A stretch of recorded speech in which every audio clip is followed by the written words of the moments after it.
Welcome to Inside Marketing with Market Surge, your front row seat to the boldest ideas and smartest strategies in the marketing game. Your host is Reed Hansen, Chief Growth Officer at Market Surge.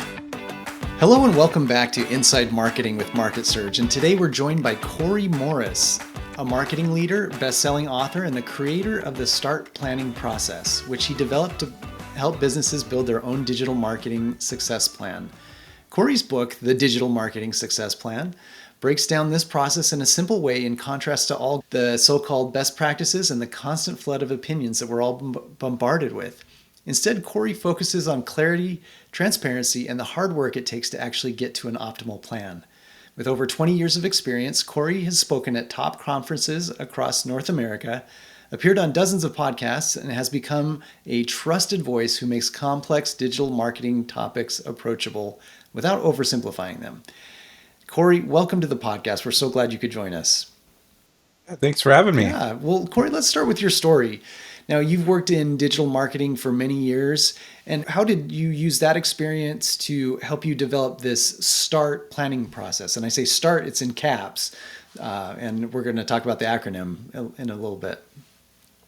Yeah, I am in the 20th year of my career, and looking back, I had a chance to do that when I wrote my book, and it's been a journey when I really think about it. It was kind of just what do I want to do? Let's figure this out. In my first couple of years to falling into search engine optimization and paid search and heavily with websites, and then all of the digital marketing channels. But I've got a great story and one I'm really proud of that's in the book that was kind of the long way to figure out how the process could and should work. It had that client had pretty much every element of no goals, no marketing strategy, siloed departments, stakeholders doing things their own way, internal politics, and didn't really have a tech stack. And so pretty much every possible thing I could come into was in that.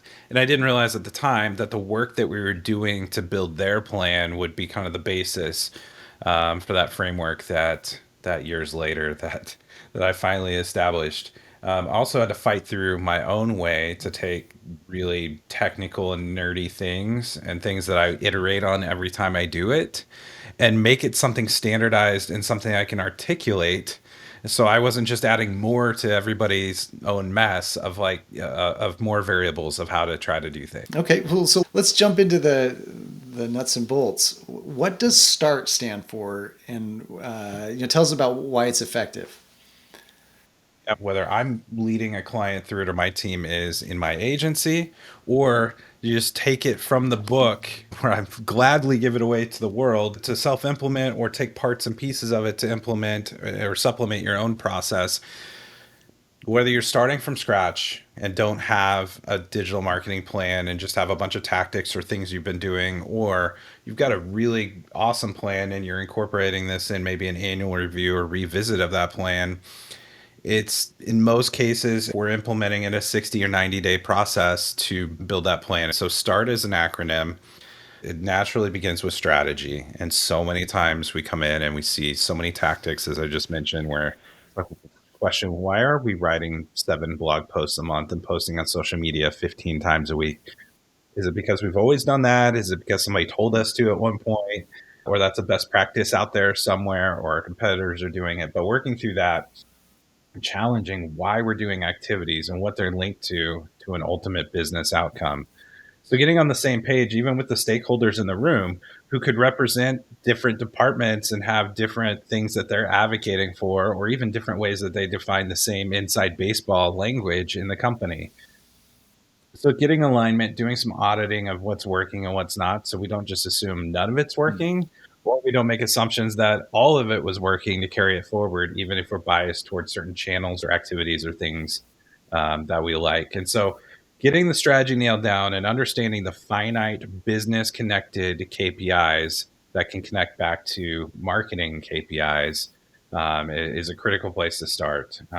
Again, puns are all over the place here in this process, but then from there, when we have a lens to look through and a filter, we get into tactics. And so The tactics layers, this is where it's cheap to test. And we're not really putting things out in the wild, but we're going to use industry leading research tools, platform specific research tools, and to go validate is there enough of our audience in these places mapped to our funnel or to our customer journey to go get what we need to hit our goal that we defined in the strategy phase. And so we may have to go back to the strategy phase for a minute if our goals were a little too ambitious, or there's just, but it's good to find it out now before we're giving budget to Google, paying an agency or anyone else to go find out 6 months down the road that it was an expensive experiment. So getting the right mix of tactics locked in, that allows us to move even faster through the last three phases. The A is for application, and this is where we're understanding how that strategy and those tactics will come alive and making sure that we're ready to invite people to the party. Do our landing pages need to be revisited? Do our creative and assets for ads, are they in a good place? Or for the first few flights of ads that we're going to run under a revised strategy, is our website in a good place to be optimized, or is it going to hold us back when we're ready to implement and turn on the strategy? We also then get into the R, which is review. I call it review, not just reporting, because it's not just reporting and doing things straight out of the box with Google Analytics or GA4, but this is making sure you have a holistic view all the way through to your CRM or whatever system you have to be able to see actual realized revenue or whatever that ultimate business goal is and work backwards from that. So it's not just an out of the box dashboard, but we have to make sure that we can attribute our work in the digital marketing arena to what that business goal is. And then the T is transformation. That's where this whole thing comes together. We have parts and pieces. We probably have spreadsheets on top of spreadsheets. In my book, I give a sample outline just so it's not a vacuum, but this may be in decks, spreadsheets, tools, everywhere. And this is putting an action plan together that you can resource, that you can put accountability into, and it doesn't become something in someone's head or put on a shelf. And we get busy, and 3 months later, we're off the plan or we're ignoring it. Okay, awesome. So obviously the result of this process is the digital marketing success plan. I have a note. Is this trademarked? It looks like that it might be. It Okay. is. Earlier this year, I finally got to the end of the year-long process to get to the Circle R. Wow, fantastic. So it is trademarked, but like I said, I give away the whole framework. My whole thing here with giving it away instead of holding it back is there are just so many times where someone gets to me a little too late, and I'm like, oh man, I wish with these challenges you've gone through that I could have just gotten a few of these parts and pieces from mistakes I made. Not because I'm sitting here from a place of having it all figured out or being perfect, but from all these parts and pieces of the mistakes I've made over the years and learned from. Where again, Google will take your money, Facebook and LinkedIn and everyone else, whether it's working or not. Yeah. Okay, so the you have this contained in a book, and you're generous to share that. Do you tell us about the process of writing the book? How did you decide on how much to put in, what to leave out, what's too detailed or maybe focused on a niche? How did you filter what you put in the book?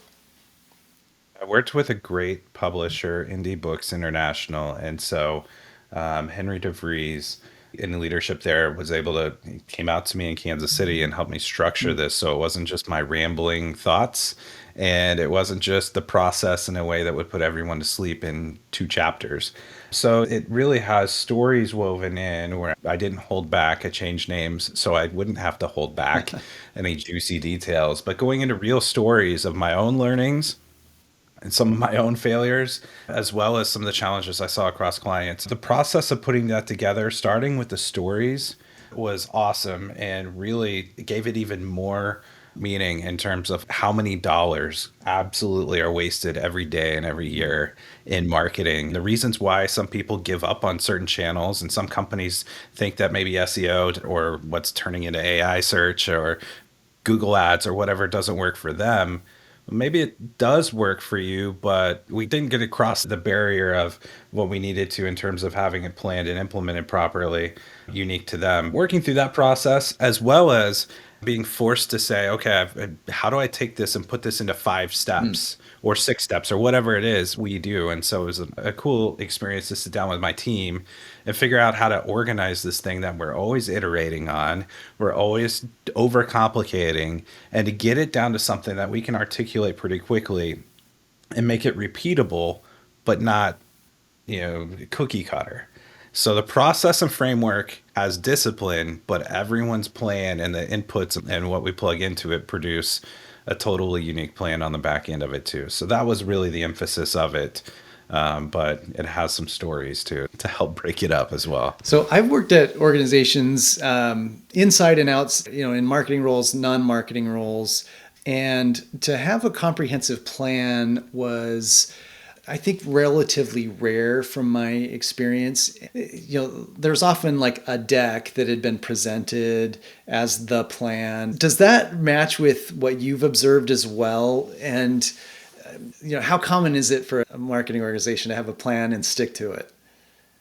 Yeah, planning is not a sexy topic, right? It's not, and sometimes it conjures up memories of, oh man, we did that strategic planning thing for 6 months and it about killed us and just drug on forever and it just felt really bloated. Or the absence of that is we did a thing for 3 hours and we set our goals for the year and then everybody kind of went on their own way to figure out how to implement. And then again, everybody got busy or was siloed and didn't come back to it. So having the plan, especially if in a smaller team, if it's not documented somewhere, it's in somebody's head. If that person leaves, Yeah.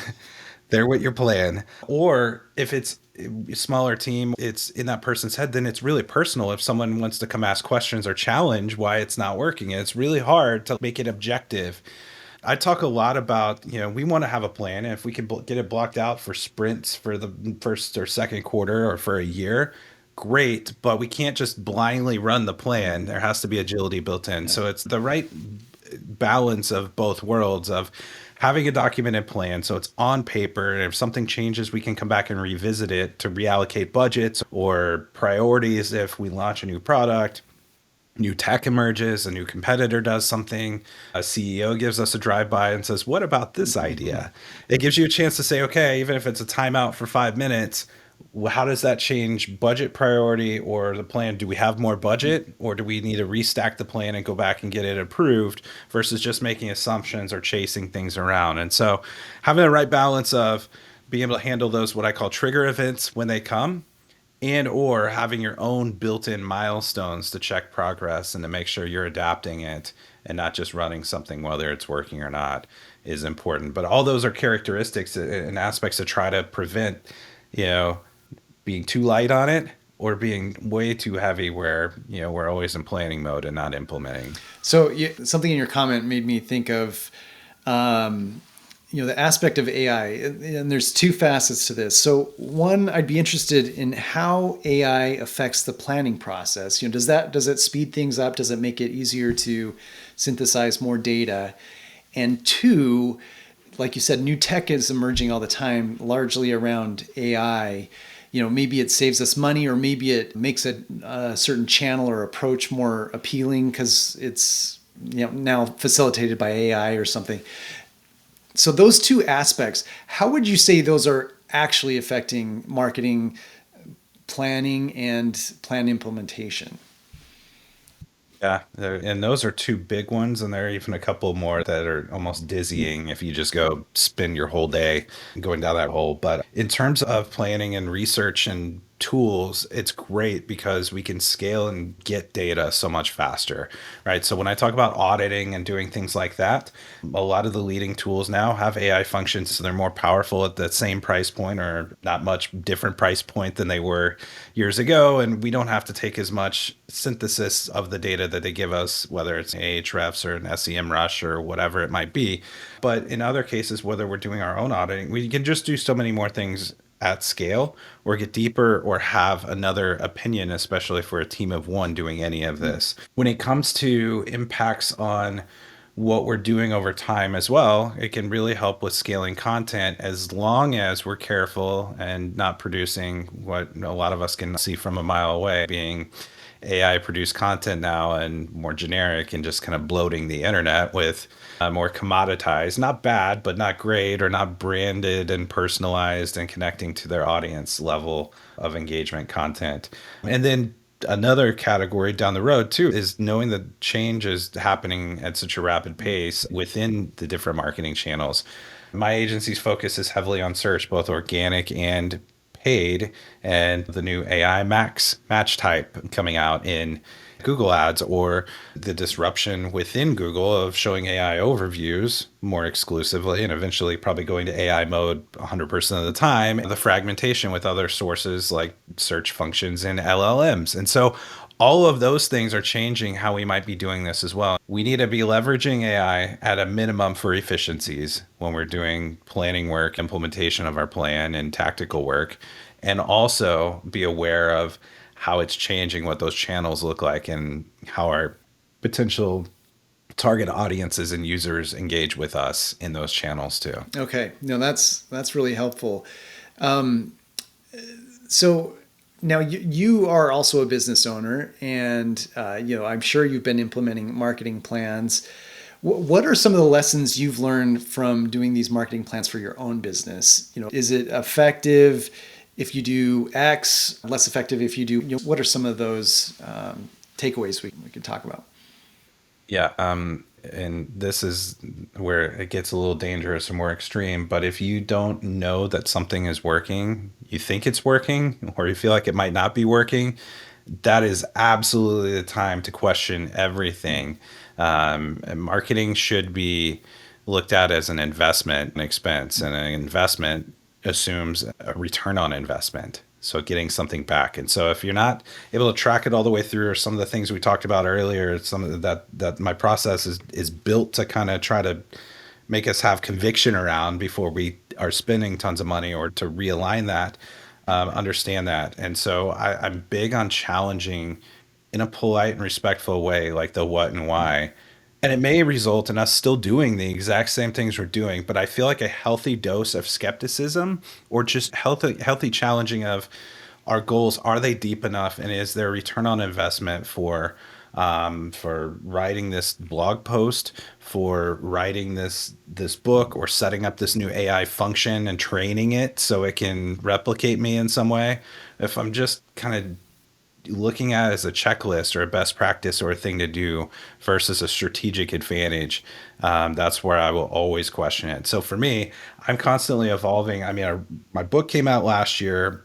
You mentioned off the top, I've done a lot of speaking, a lot of interviews like this, but thinking about the highest value activities and where you put your time and time blocking. You can't see my whiteboard, but how I'm working on time blocking and finding the highest value in marketing, with doing, taking some 80-20 rule in that approach too, of leaving 10 or 20% of my time also to test the new things and not just assume it's working. So I have to get out of my own head with the whole process and step back out of it and let others challenge me to make sure that I'm not just falling into a pattern on a week that's really busy with 100 things going on running the business and just mailing it in on the marketing side, since that's a hat I wear in my company, or doing it for a few months and forgetting the process or abandoning my own process. Well, that's thank you for being so candid. That's really helpful.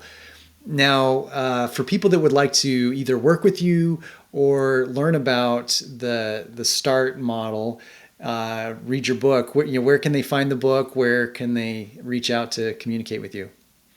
Yeah, there's a couple of ways to reach out to me or to my team. We don't have a sales team, so you'll be talking to a strategist or someone, possibly me, and you won't be sold to. So we love to nerd out on people's businesses and see if there's some way we can help, or point you to a trusted colleague who could help, or what the best step is for you. But the agency side is voltage.digital to find us there. But if you're interested in the book itself, it's got its own standalone site. The book is called The Digital Marketing Success Plan.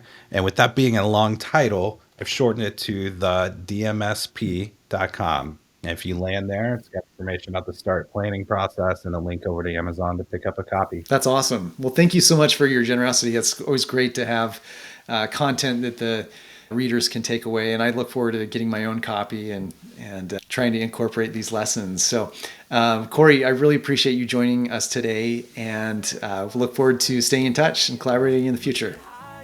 Thanks for having me, Reed. Want to stay ahead of what's actually working in marketing right now? Head over to marketsurge.io and see how we're helping businesses grow smarter, faster, and louder. That's marketsurge.io, because your next breakthrough shouldn't be a guess.